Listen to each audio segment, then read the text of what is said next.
foresight and wisdom, believe that, new discoveries, technologies, and skills from the space race will be a benefit to humanity down the road a piece. Now, for the next 2 days, the Apollo 11 speeds towards the moon, rotating constantly in order to keep the fuel tanks from overheating and the radiators from freezing. The sun, of course, gives off intense and constant light and heat, while the empty darkness of space gives off nothing but a freezing cold void. The crew spends its time checking and rechecking equipment, conducting regular broadcasts back home, and gazing out their tiny hatch window, looking soulfully at the infinite sea of stars, planets, and galaxies. They also are very curious about the progress of the unmanned Soviet spaceship, the Luna 15, a robotic explorer spacecraft designed by the Russians to bring back the first soil samples and moon rocks back to Earth in order to beat out the puny Americans to the punch, and hopefully winning a propaganda victory in the process. Now, on the fourth morning of the voyage to the lunar surface, which is July 19th, 1969, the astronauts awaken to a spectacular view of the moon, a view that fills up their tiny hatch window. And after their morning dose of Tang, an orange-flavored energy drink that will soon become popular with the kiddies back home on Earth, the crew prepare themselves mentally, physically, and spiritually for the dangerous task ahead of them. Now, it is now 75 hours after liftoff, and the Apollo 11 is 2,241 miles from the lunar surface and traveling through the cosmic void of outer space at a velocity of 5,512 feet per second. That's per second. Now, soon the spaceship will go into broadcast blackout mode. Blackout mode, well, what is that? Well, Mission Control in Houston will lose their radio signals when the Apollo 11 goes behind the moon and the astronauts go out of contact as they circle into the moon's dark and mysterious backside. Time passes slowly and stressfully for the men at Mission Control as they hope and pray for news from the silent Apollo 11 spaceship.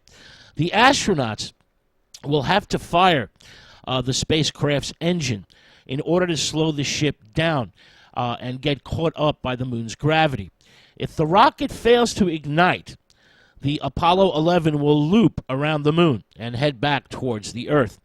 If the engine fires for too long, the Apollo 11 will crash into the lunar surface. Now only the vast unknown of a lunar landing lay ahead for the crew. Now tension mounts again as the Eagle, the lunar module, follows the Columbia towards the dark side of the moon in order to begin its descent. The Eagle, with Neil Armstrong and Buzz Aldrin inside of it, will have to navigate 300 miles of the moon's surface. As the lunar module, the Eagle drops towards the moon in a long curve. Now, any equipment malfunction will mean aborting the mission or instant death and disaster. For example, if one of the legs of the Eagle comes to rest on a massive boulder or slopey abyss, the crew will be stranded forever and die gasping for air. Scientists at the time, remember this is 1969, 50 years ago, believed that the windless lunar surface was covered by a deep coating of dust. And some of these scientists feared that the Eagle and the astronauts would sink into this, quicksand-like lunar soil. Meanwhile, back on Earth, media journalists, reporters, print, radio, and television reporters, pack newsrooms all over the world as millions of viewers and listeners tune in, eager for news of the Space Cowboy's flight. At Mission Control, they wait. They wait for the static on their headphones and instruments to clear up. As the lunar module swings around from behind the moon, flying towards the landing site, the Sea of Tranquility. Neil Armstrong's voice finally breaks through the static and silence. "Engines on time," says Armstrong. Altitude 50,000 feet, continuing our descent. At that very second, just as Armstrong is breaking radio silence, ground control in Houston loses all communication with the descending lunar module. Communication suddenly stops. All commands from ground control must now be relayed to the Eagle, relayed through Lieutenant Colonel Collins, who sits in the Columbia all alone, orbiting the lunar surface. Armstrong continues the descent and adjusts the ship's position as Mission Control keeps trying to communicate with him directly. Buzz Aldrin finally faintly hears their message just as an alarm goes off in the Eagle's cabin. The alarm is bam, bam, bam, condition red. The guidance computer has gone into overload. The guidance computer has gone batshit crazy. Armstrong then peeks through his tiny triangular window and realizes that the ship's malfunctioning computer is taking the Eagle into a gargantuan lunar crater, a dead hole in space. A dead hole littered with ancient boulders, rocks, and rubble. Armstrong flicks a switch and seizes manual control from the primitive batshit crazy computer and employs all his jet flying skills, adjusting the Eagle's hovering position while Buzz Aldrin guides him as the team frantically searches for a landing site. They have perhaps a moment of fuel remaining, and the Eagle must land.